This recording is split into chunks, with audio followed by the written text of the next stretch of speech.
तो चलिए इस कहानी में सीधे उतरते हैं। आज हम 3 दोस्तों की कहानी देखेंगे और समझेंगे कि कैसे कैसे पैसे से जुड़े छोटे-मोटे फैसले आगे चलकर जमीन आसमान का फर्क पैदा कर देते हैं। ये कहानी है कंपाउंडिंग की ताकत की। ये बात शायद हम सबको कहीं ना कहीं अपनी लगती है ना। मिडिल क्लास की सैलरी पूर्णिमा के चांद जैसी होती है, महीने में बस एक बार दिखती है और 15 दिन में गायब। ये एक बहुत ही आम मुश्किल है कि सैलरी को अगले महीने तक चलाएं तो चलाएं कैसे, पर क्या इसे बदलने का कोई तरीका है? चलिए मिलते हैं कहानी के 3 किरदारों से, शौर्य, ऋषभ और आकाश। तीनों दोस्त रायपुर से मुंबई आए। तीनों के पास इंजीनियरिंग की डिग्री और अमीर बनने का सपना, लेकिन तीनों की सोच बिल्कुल अलग थी। शौर्य को अपनी लाइफस्टाइल सुधारनी थी, ऋषभ की दिलचस्पी रियल एस्टेट में थी और आकाश का पूरा फोकस था स्टॉक मार्केट पर। तो सबसे पहले बात करते हैं शौर्य की। उसने वो रास्ता पकड़ा जिस पर चलना सबसे आसान लगता है, पर जो अक्सर एक जाल होता है, खर्च और कर्ज का जाल। उसे जिंदगी में सब कुछ जल्दी जल्दी चाहिए था। अब जरा इस स्लाइड में देखिए, ये बहुत दिलचस्प है। जैसे ही शौर्य की सैलरी 50,000 हुई, उसने फौरन एक शानदार कार खरीदकर अपनी लाइफस्टाइल भी महंगी कर ली।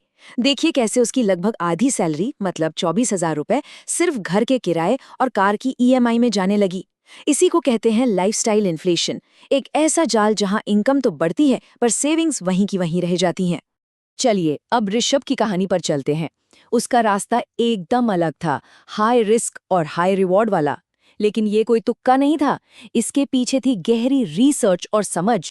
पता है, ऋषभ ने नौकरी ढूंढने से भी पहले नवी मुंबई के रियल एस्टेट पर रिसर्च शुरू कर दी थी।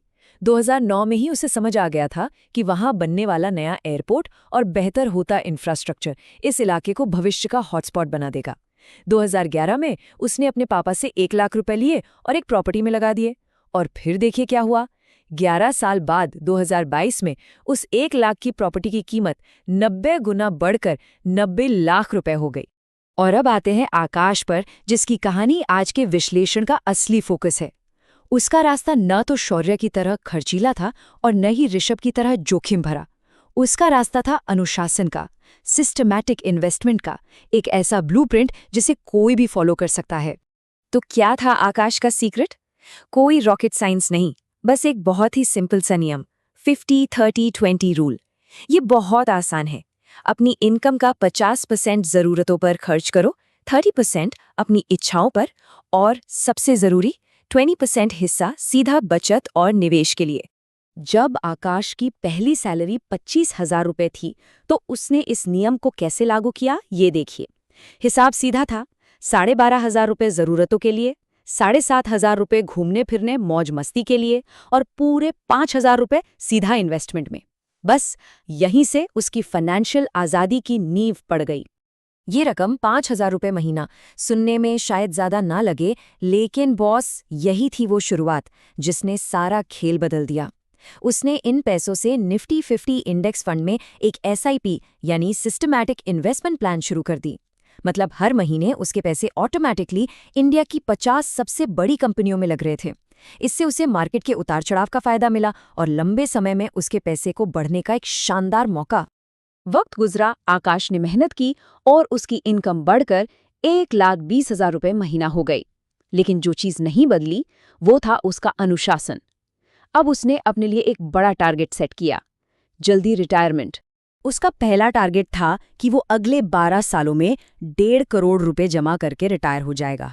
हिसाब किताब के मुताबिक ये बिल्कुल मुमकिन था, लेकिन कहानी में बहुत बड़ा ट्विस्ट आने वाला था। आकाश ने खुद से एक बहुत ज़रूरी सवाल पूछा, लेकिन इंडिया में औसतन 6% की महंगाई दर के साथ क्या 12 साल बाद ये 1.5 करोड़ रुपए सच में काफ़ी होंगे? और ये स्लाइड मतलब आंखें खोल देने वाली है। वो जिसे साइलेंट किलर कहते हैं ना, महंगाई, वो कैसे हमारे पैसे की ताकत को धीरे धीरे खा जाती है। हिसाब लगाने पर पता चला कि 6% की औसत महंगाई के हिसाब से 12 साल बाद उसके 1.5 करोड़ के खरीदने की ताकत आज के हिसाब से सिर्फ 81 लाख रुपए रह जाएगी। मतलब उसका टारगेट तो असल में आधा हो गया था। तो आकाश ने क्या किया? उसने हार नहीं मानी, बल्कि अपनी स्ट्रैटेजी को और स्मार्ट बनाया। पहला कदम, उसने अपने रिटायरमेंट टारगेट को महंगाई के हिसाब से दोबारा कैलकुलेट किया। उसने समझा कि 12 साल बाद 1.5 करोड़ की ताकत पाने के लिए उसे असल में लगभग 3 करोड़ का टारगेट रखना होगा।